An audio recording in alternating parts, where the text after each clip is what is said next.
Hello, and welcome back to Principles of Macroeconomics. I'm your host, Dr. B, and today we're going to be talking about the costs of taxation. Taxation, as you know, are the taxes that we pay on the sale of goods and services, or the purchase of goods and services, or taxes we pay on income, or taxes we pay on taxes. The short point of this is we pay taxes on pretty much everything these days. Before we jump into the cost of taxation, I would like to point out where we are in the class. So in Blackboard, under the course content part, we are discussing chapters 8 and 9 today, which indicates that we are in week 6. In week 6, you will have a quiz on chapter 8 and a homework assignment on chapter 9. As always, you receive 2 attempts on each, and the highest of the grade will be taken.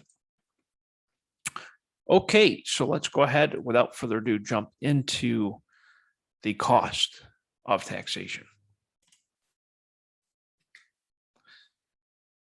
So what do taxes do for us as consumers, producers? What type of taxes do we pay? What is a deadweight loss of a tax? These are questions to keep in mind as we explore this topic. Also, how does tax revenue depend on the size of the tax? In other words, what percentage of tax impacts our tax revenue? And how is that dependent? So first, to understand taxation, we need to first understand what are taxes. What is a tax? Taxes, as we know, drives a wedge between the price buyers pay and the price sellers receive. That taxation part is revenue for the government, right? That's what taxes are. It's revenue for the government. And it could be any government agency. It could be a state government that is receiving sales tax. It could be the federal government that is receiving tax revenue from individuals, companies, so forth and so on, based off of their earnings. Or it could be municipalities, like a city that is receiving a tax. Many of you in the class are hospitality majors. So one tax you are probably familiar with by now is the hotel tax, the resort tax, the food and beverage tax. A lot of these are very common taxes that the hotel industry pays. And as guests stay at the hotel, they pay these taxes, and the taxes is collected by the hotel and then remitted or sent to the respective government agencies. And that's how taxation works. Taxes typically raise the price that buyers pay and lowers the price that sellers receive. Well, what does that mean? Well, buyers ultimately pay the tax. The consumers pay the tax. But sellers also have to pay a tax. And so that is why it is said that the price goes up, the final price to the buyer is higher, and what the seller actually takes in is lower because those taxes are being remitted. And taxes also reduce the quantity bought and sold. The reason for that is because as individuals are paying more in the form of tax, ultimately there is a lower demand because of that higher price, right? That's a way of thinking about it. And it's also important to understand that the effects are the same, whether it's a tax imposed on buyers or sellers. Taxation has the same effect on everyone.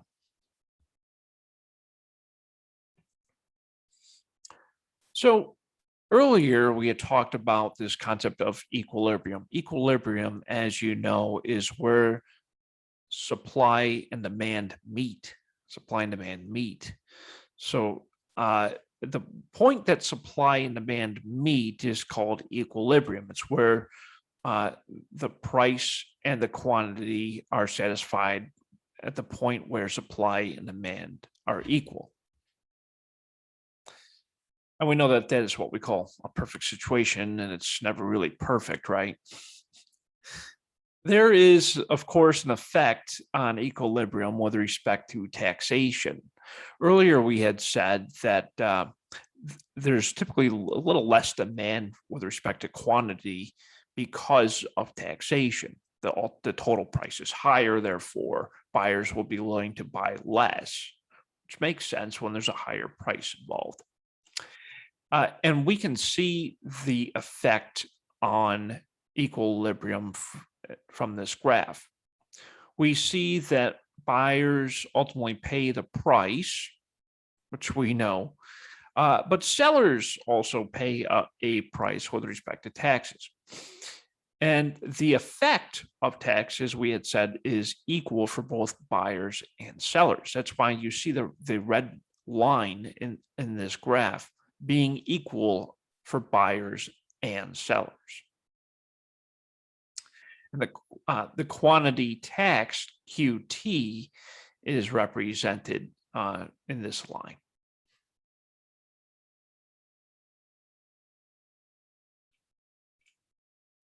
The revenue from taxes, to compute the revenue from taxes, we take the tax dollar times the quantity taxed. Tax dollar times the quantity taxed. The tax dollar is represented by the total taxes paid by both the buyer and the seller. Without taxation, the consumer surplus is represented here with letters A, B, and C. We can see that the consumer surplus, and we learned about this in the previous chapter, just in case you're wondering, the consumer surplus is represented on this graph by A, B, and C, and we see that it is above the point of equilibrium, hence consumer surplus. The producer surplus is represented by points D, E, and F, which is just below the point of equilibrium.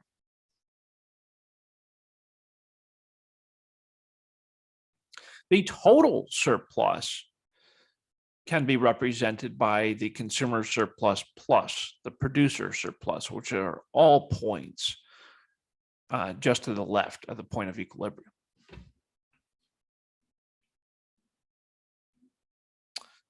When taxes are introduced, there is an effect, of course, on the consumer surplus and the producer surplus. And this is, of course, is because there is less quantity demanded and a higher point of cost. Taxation is represented by both buyers and sellers because it is paid for by both buyers and sellers. Tax revenue in this case is represented by points B and D. The total surplus is still represented by consumer surplus plus producer surplus and is represented for points A, B, D, and F.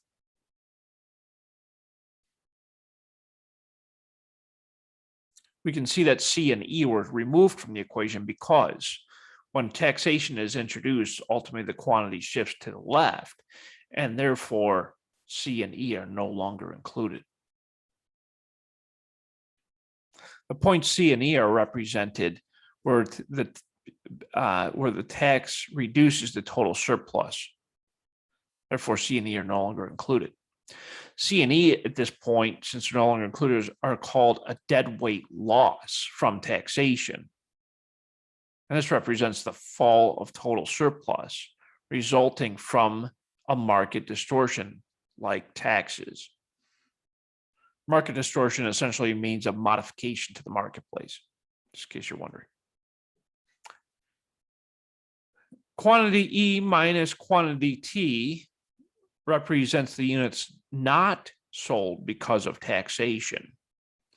So earlier we had said that there is a shift to the left in quantity because of taxation. Less quantity will be sold because the ultimate price is higher as a result of taxation. So therefore, consumers will be less likely to purchase more when the price is higher as a result of taxation. So let's look at it from the example of airline tickets.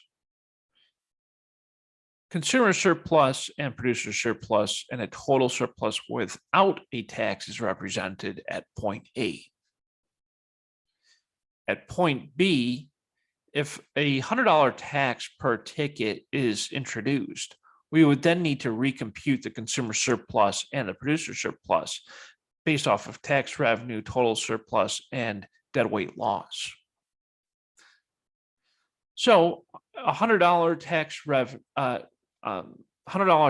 and the price of the airline ticket is $200. As you recall, to find the area, we take the base times the height times 0.5 to find the area of a triangle.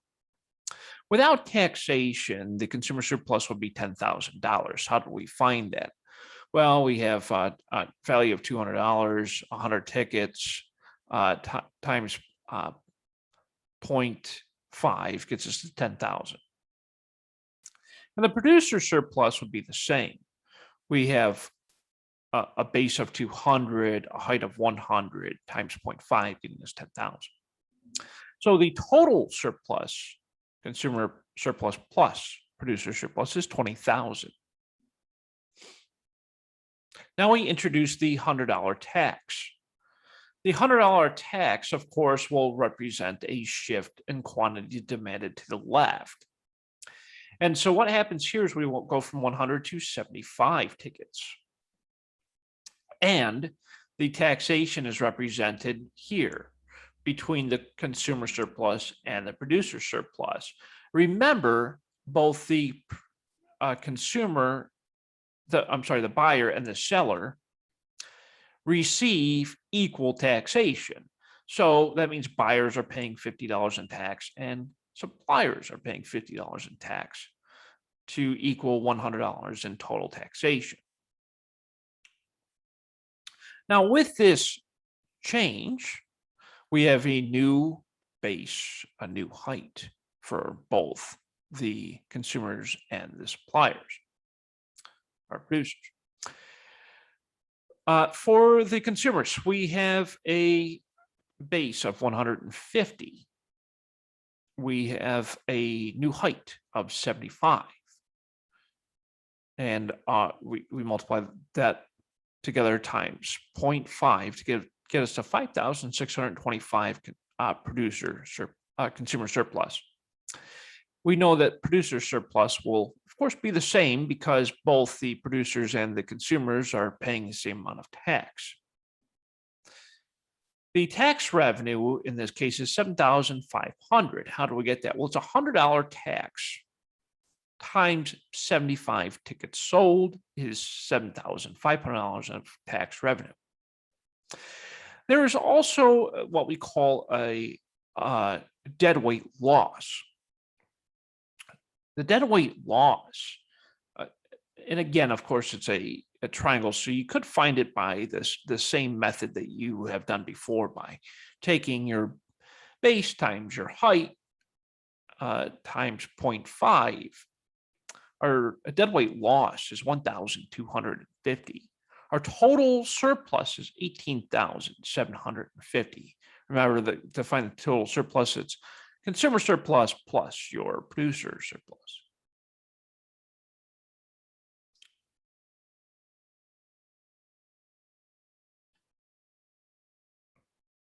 What determines a deadweight loss? Well, of course, deadweight loss is determined by price elasticity of supply and demand. Hopefully you all recall when we talked about elasticity in previous chapters. Elasticity represents the consumer's willingness to purchase at a particular price at a particular point. And of course, elasticity from the supplier side is the willingness to sell a particular quantity at a particular price during a particular time. That's elasticity. Think of a rubber band. The wider you stretch it, the more inelastic it becomes. With more elastic supply curve, there is a larger deadweight loss. So if you think of this slope, right, this as the slope is larger, there will be a larger deadweight loss. That makes sense. And so the same could be said with a larger slope for both supply and demand. With greater elasticity of supply and demand, there is a greater deadweight loss from taxes. So let's take a look. We have our supply side. The size of the tax is represented in this graph. It's harder for firms to leave the market when there is a reduction in taxation. So taxes will only reduce quantity by a little bit. Think about how sharp this is, right? Supply and demand. With supply being so sharp like this, of course, the taxation will be a little bit deeper. What about if the supply curve is a little bit more wide, a little bit more wide sloping? Well, of course, the size of taxation will be much greater. And with the higher taxes, makes it easier for firms to leave the market from that perspective. Greater the quantity falls below the surplus, it maximizes supply, which means there is a larger deadweight loss. So the way to think about this is the larger the slope like this, the wider, the larger. There's going to be a larger deadweight loss from taxes. And the deadweight loss of the elasticity of demand on the demand curve, the same is said as it was with supply. So we have a much sharper angle here, as you can see. And with this sharper angle, it's more inelastic, and it's harder for the consumers to leave the market when there's a higher taxation. And the tax will only reduce a little bit of the quantity demanded. But if it's a much wider angle, a much larger angle, it's said to be more elastic. It's easier for buyers to demand less. The quantity will go less as there's an increase in the taxation. That's what that tells us. So let's take a look at another example in this perspective. Given the deadweight loss, if a tax was larger, given the deadweight loss of a tax to be larger if the taxes are on breakfast cereal or sunscreen. Well, with breakfast cereal or sunscreen, and you all probably remember this from a previous, there's no real substitute, so they're a little bit more inelastic from that perspective. With respect to hotel rooms in the short run or hotel rooms in the long run, there's a little bit more elasticity there. And groceries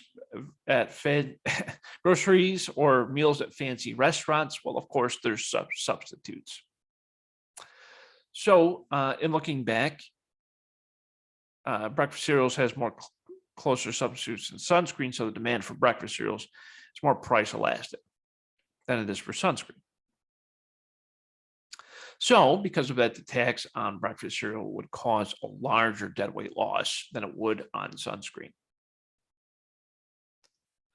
With respect to the hotel rooms, the demand and supply for hotel rooms are in a longer run or shorter run, the tax would cause a larger deadweight loss in the long run than it would in the short run. That makes perfect sense.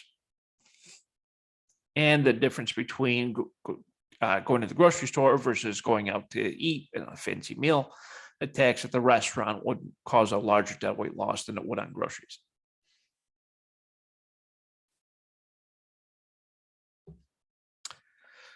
So if the government raises taxes to pay for schools, police, roads, you name it, right? They pay for everything.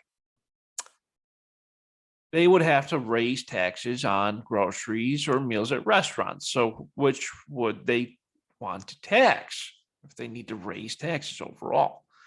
Great question.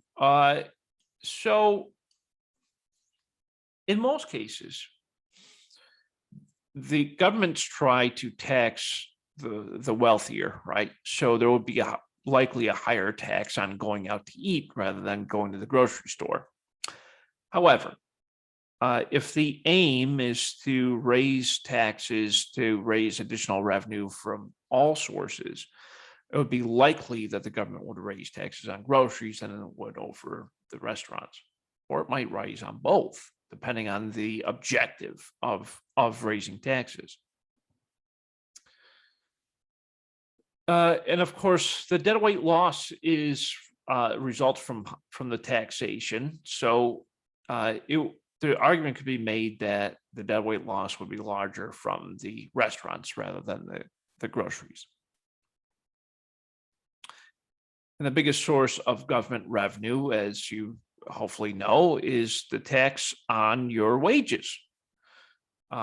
We all pay taxes, whether you know it or not. We all pay taxes, right? If you have a job, you're paying taxes.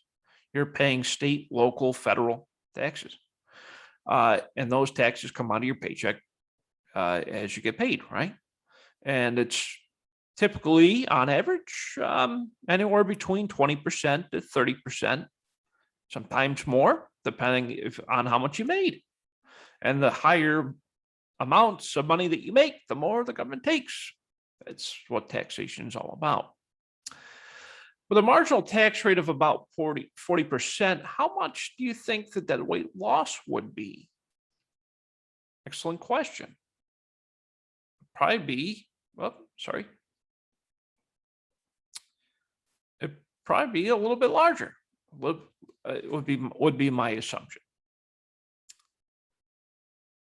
Some economists say that the labor supply is relatively inelastic. That may be true. I'm not quite an economist myself, so I wouldn't be able to speak to that. But the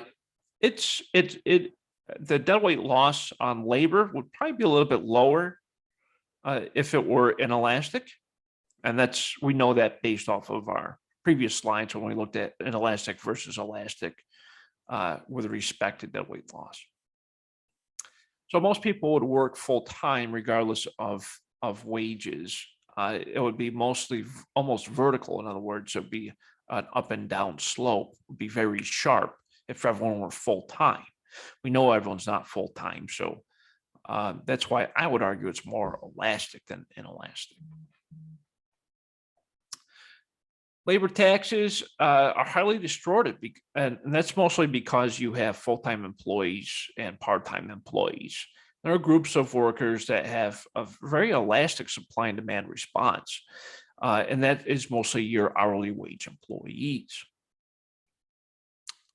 So the tax on labor would have a greater deadweight loss if the majority of the employees were hourly.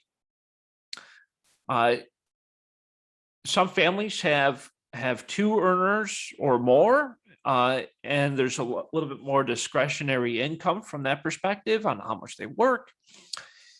And some families have more elderly, and when they choose to retire, that has an impact on the deadweight loss. And some people have work in the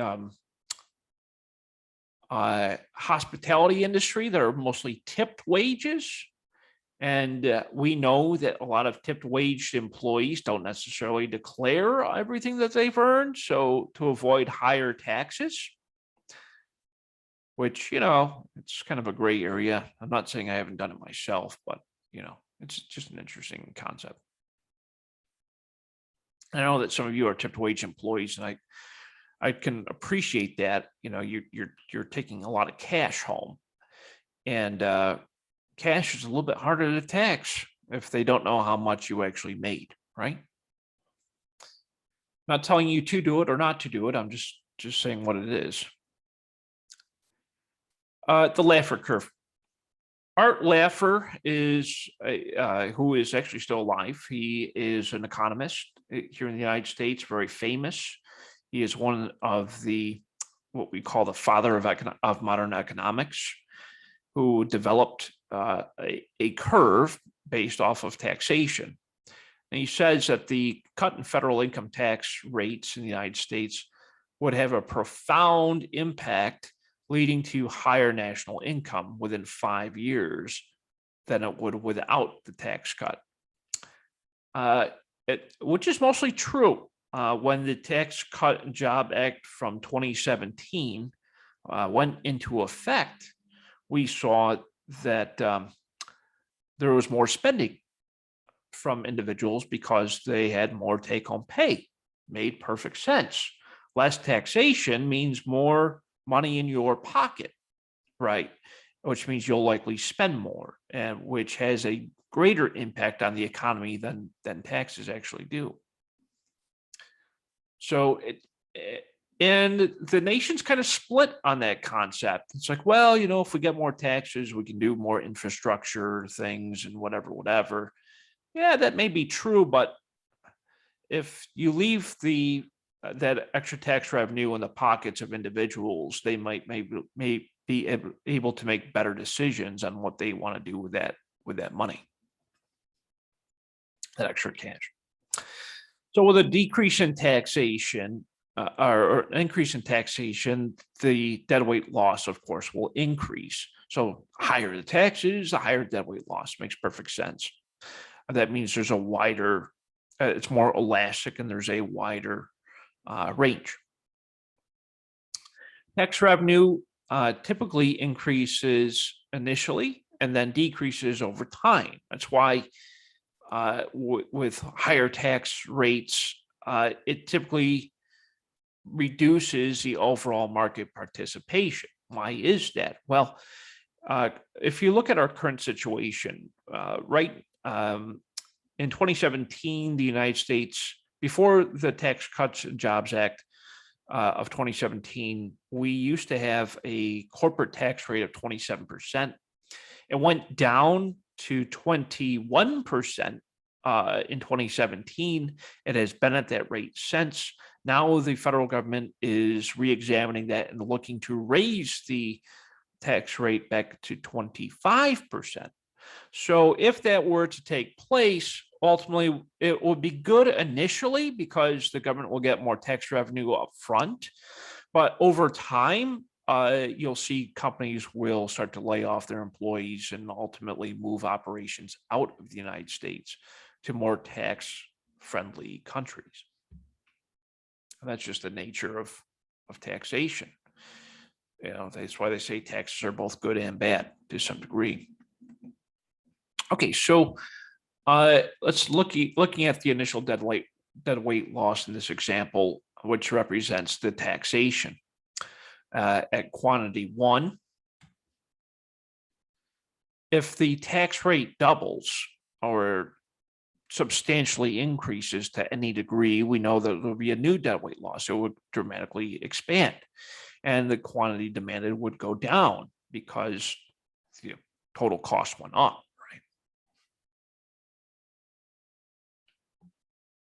And with respect to the size of the tax, if the initial tax is represented here with the initial deadweight loss and the tax triples, we'll say, and we've seen that happen in the past. It's not as common, but it does happen. Tax triples, we can see a huge deadweight loss, and the buyers and the sellers would just get a little bit, but they would both have to pay very high taxes and ultimately get a lot less at a much higher price.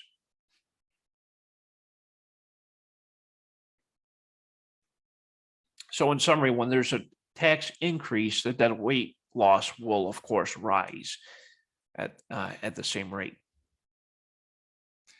The implication of taxes is when the tax rates are low, right, raising them doesn't seem to cause much harm.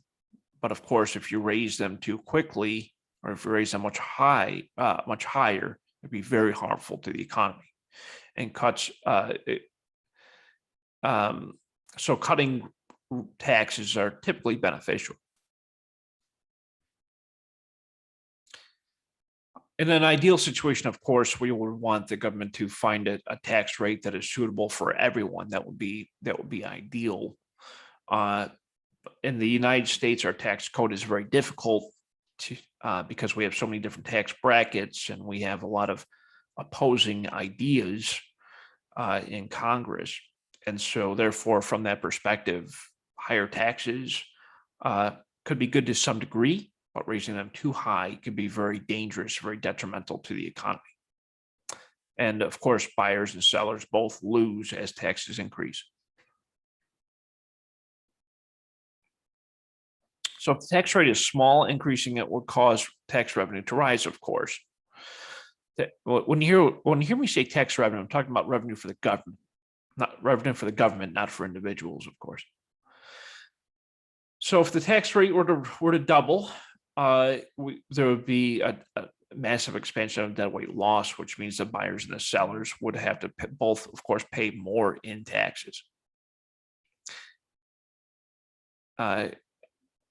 And then, of course, if we were to go to the other direction, then the opposite would be true. If the tax rate were to triple, both the buyers and the sellers would have to pay even more taxes, and so therefore, the seller's revenue would be a lot less, and the buyer would be willing to pay a lot to buy a lot less because of the higher taxes.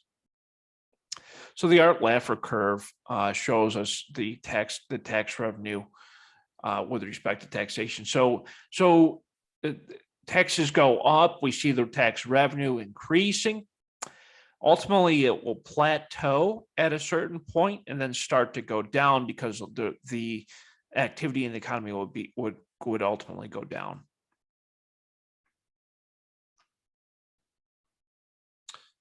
So the tax debate continues here in the United States. We're constantly looking at taxation from an annual perspective from tax revenue. If the United States were to raise taxes and spend less, then we would be able to get our country out of our debt. Congress seems to like to spend money, so they tax more, they spend more, they tax less, they spend more. And that's the reality in the U.S. government. I wish that weren't the case, but that is indeed the case.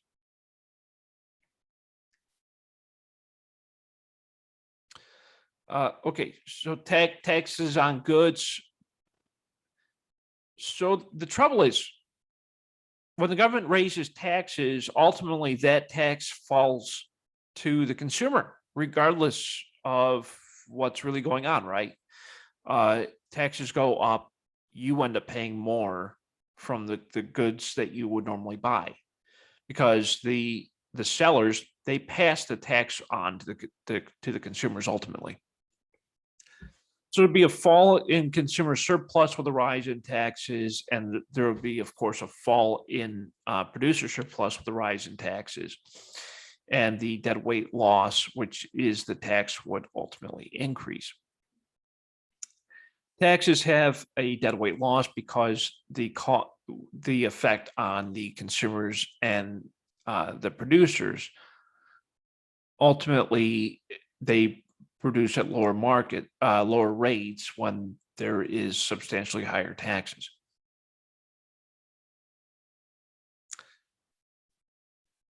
Price elasticities of demand and supply measure how much the buyers and consumers can respond to changes in prices. That's what elasticity is, and we talked about that in previous chapters. But as there's changes in prices, there's a higher elasticity implies there would be a higher deadweight loss in regard to taxes. An increase in the size of the taxation would cause the deadweight loss to be even higher.